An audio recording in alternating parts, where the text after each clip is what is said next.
one future. Perhaps you wondered what those two faces represent. Today, we'll be completing that conversation.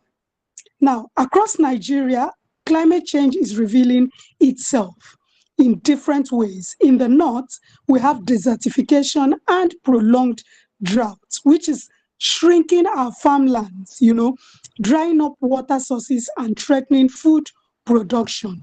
In the south, flooding and coastal erosion are destroying homes, displacing families, and affecting businesses and livelihoods. These may appear to be different challenges, but they are two faces of the same climate crisis. And despite these different experiences, we all share one future. The important question is, what kind of future are we building? Will we continue on a path of environmental neglect, or will we choose collective action towards a greener, more sustainable tomorrow? Joining me today is Dr. Nancy Tehimba. Dr. Nancy is a Nigerian food scientist and climate activist who directs the Euphrates Climate Foundation. She is holding a PhD in food science and technology. So she blends academic research with grassroots action to advance climate resilient agriculture and food security.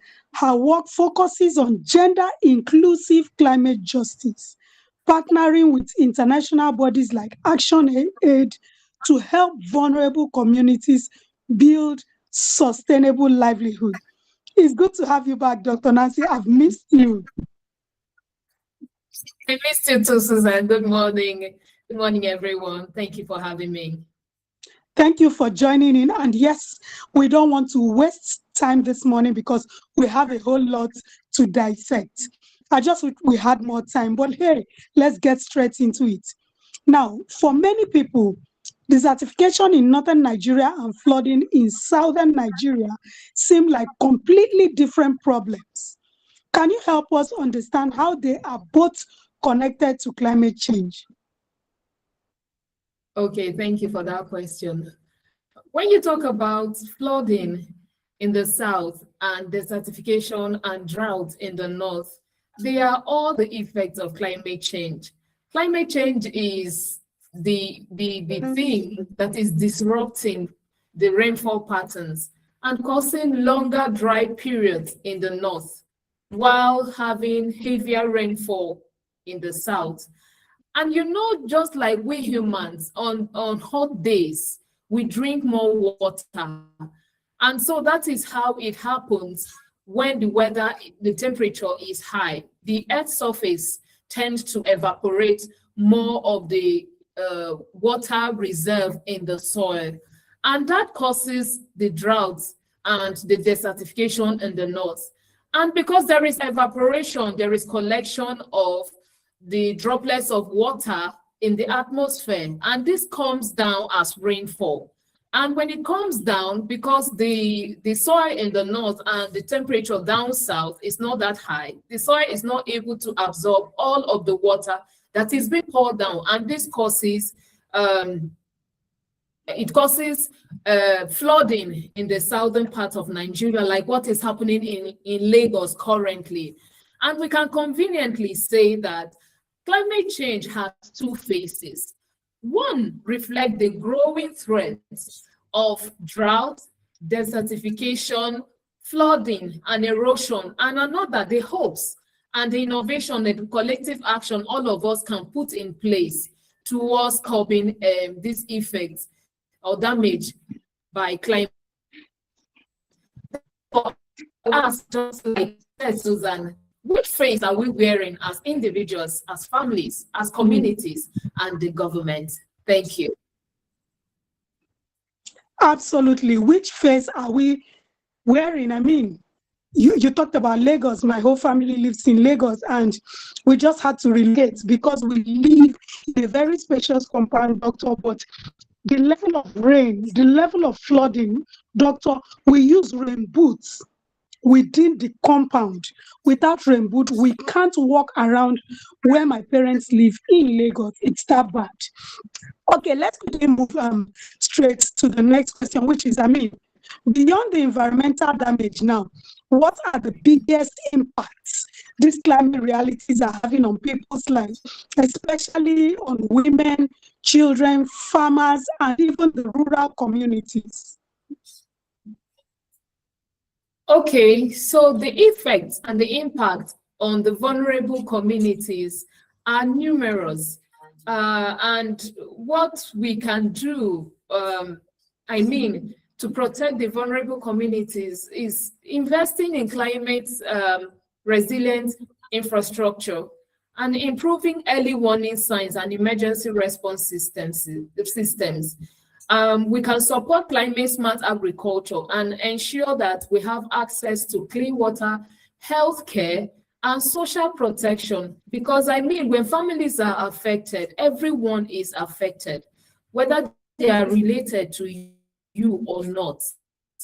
It is a human thing, and you can't help but have empathy and compassion on them as it happens to them. So most importantly, women, children, and people with disabilities, and those in low-income households must be involved in climate decisions so that the solutions that are being rendered will be real to those who have the need for them.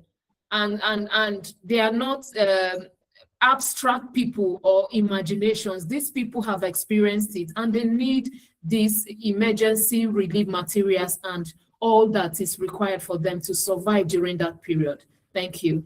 I agree with you absolutely, because there's nothing better than co-creation, with all parties that are involved, because how it affects women, children, persons with disability, and all other groups are different, because these communities are not homogeneous. So the way it will affect each individual is different, and they need to co-create. So, just like our theme for today says, two faces, one future, together for a greener tomorrow. And if there's something you said that resonated deeply with me, it's early warning sign.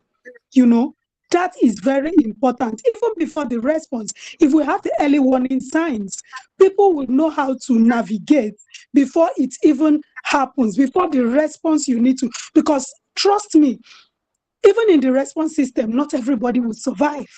But if there are early warning signals, people would have evacuated certain areas before, some of these things happen. I agree. So just like we say, two faces, one future, together for a greener tomorrow.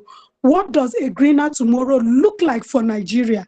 And why is it important that everyone you have mentioned is involved? Okay, so for a greener tomorrow in Nigeria, we are talking about systems and structure that will bring about the reduction in the effect of climate change. And for everybody that I have mentioned, that we cannot avoid or ignore climate reality, because the consequences are glaring. And we must embrace a sustainable and inclusive climate action by investing in clean energy, climate smart agriculture, resilient infrastructure, and eco-friendly transportation. And this talks about transportation systems that are friendly to we humans and to the environment. And most importantly, communities must be involved, because they are the ones that are living these experiences. People are the ones that are suffering. They are the ones that are being affected by climate change. And especially the vulnerable groups should not be left behind. The choices we make today will determine the future that we will leave for our children will be a one that is safe, or a one that is already being damaged. Thank you. I agree with you. Everything you have said is our reality. Stepping out whenever it rains, no matter where you live in Nigeria, it's a Herculean task. You find out that transportation just increases all of a sudden just because there is rain, because they know there is this surge. And for me, as a woman with a disability, you find out that when you are trying to book the e-hailing rides, they increase. You are seeing a different price on the app, and they are telling you, no, I can't go for this price. It has to be this price. And maybe you have an emergency, doctor, and you are trying to go to that place. So you see, whether we agree or not, climate care affects each and every one of us. If you are just joining us, this is Climate Care on Women Radio, WFM 91.7. To be a part of the program, you can call the phone line 0700 0917 917 09155 917 917. Do well to call the toll-free line 0800 123 5917, or drop us a message on our WhatsApp line. We want to hear from you, we want to know what is happening in your environment so that we can also amplify it here. You can send us a message on 07031756537, 08155917917. You can also watch us live on YouTube at WFM 917, on all our social media handles.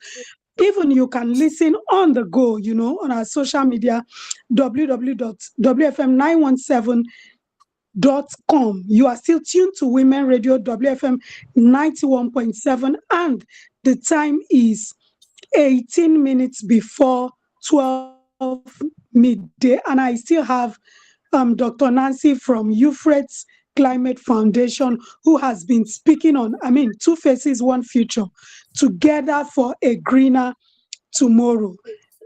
Doctor, you just reeled out a whole lot, what it means around transportation and what have you. And one of the things we do here is we don't just list out the challenges, we also list practical solutions. So we quickly move to what are practical solutions? What practical solutions that are sustainable? You talked of sustainable agriculture and all of that. So what are the sustainable solutions that government, the private sector, and even our development partners can prioritize to help communities become more resilient to climate change?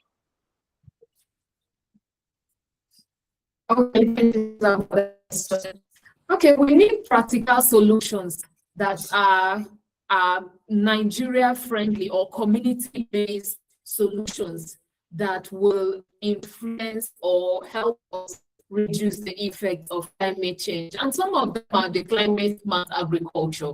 We have renewable energy with flooding and drought early warning systems, tree planting, and also would look into resilient and eco-friendly transportation, like I said before. We must also empower our local communities, especially women and young people, with knowledge, skills, and access to green technologies. Most importantly, our government, communities, businesses, and civil societies must work together to implement solutions that are sustainable and inclusive, and which is what Foundation, collaboration with Global Affairs Canada, is currently doing on the Renewance Voice Leadership Project in Nigeria. Currently, we are training women and the youth on climate-smart agriculture. We are empowering them with skills and knowledge in different ways. We have different organizations come together to work on this project. So for Euphrates Climate Foundation, we are handling the climate aspect of this, and we are working on this project and ensuring that all the vulnerable groups, people with disabilities, women and young people, are endowed and empowered to handle climate change effect in the near future in a way that is sustainable and will not be that glaring with all the consequences that I have mentioned before. Thank you. Awesome. At the end of the day, we need sustainable solutions, and it's good. I want to commend the work that you're doing, empowering these people with the right information, because information is power, information is key. So when these people are already knowledgeable, about how to navigate, whether you're a woman, you're a person with disability, or, the youths who are among the marginalized group. When they are part of this discourse, it makes it more easier for them to know what and what should be done.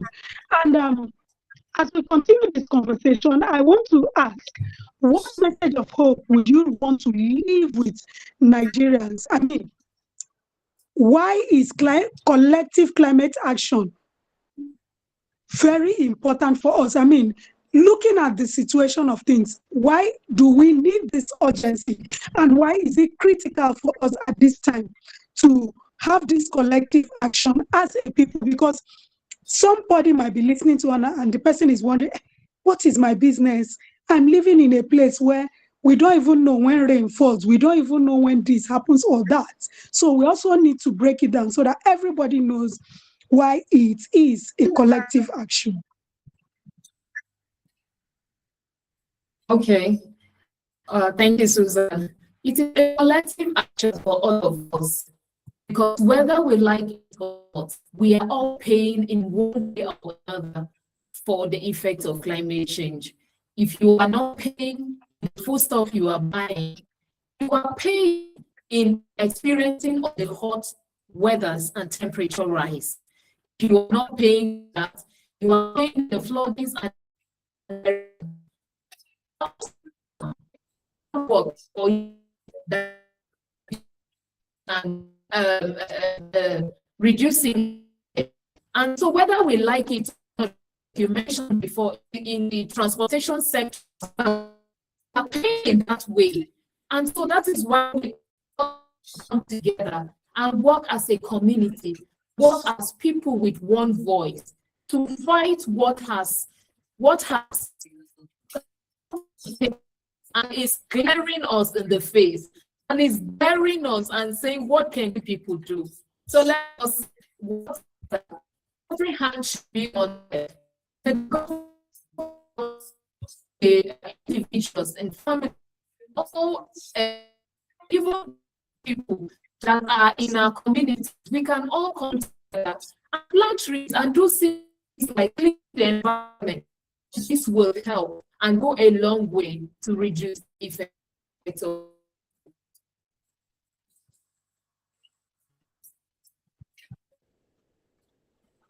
Absolutely, I agree with you. There was network glitch there. Are you done, doctor? Yes, I am. Okay, thank you. If there's something I agree, and this is something we've always advocated on ClimateCare, is the fact that communities can come together.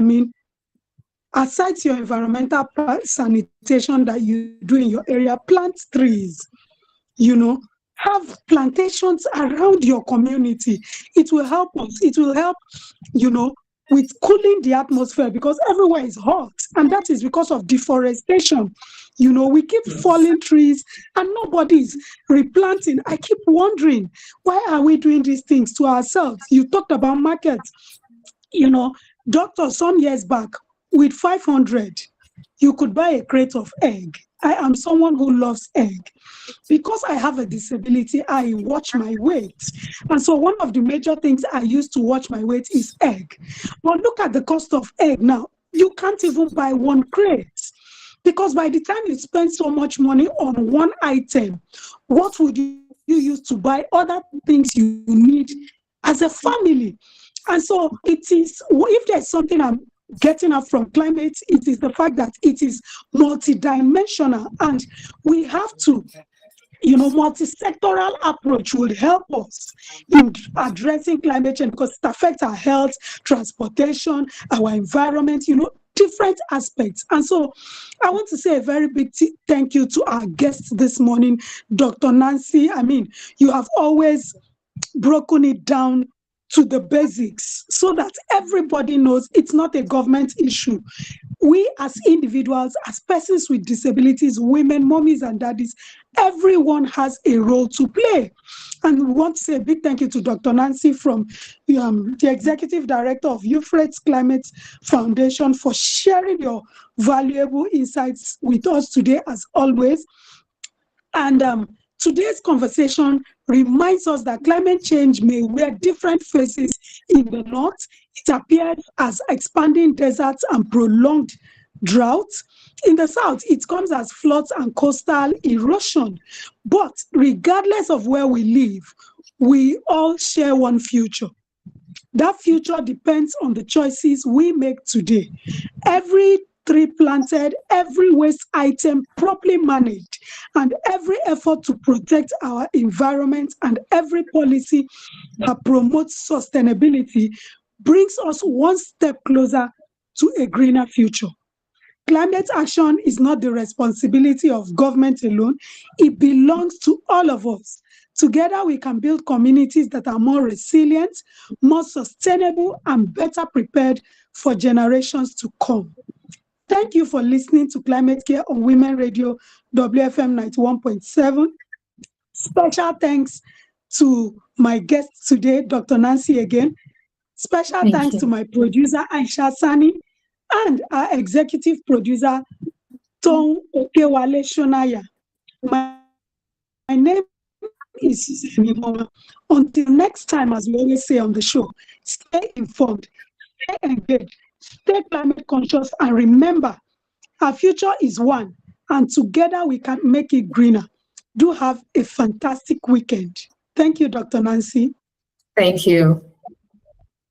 Have a fantastic weekend till we meet next time on the show. Thank you so much, Susan. Bye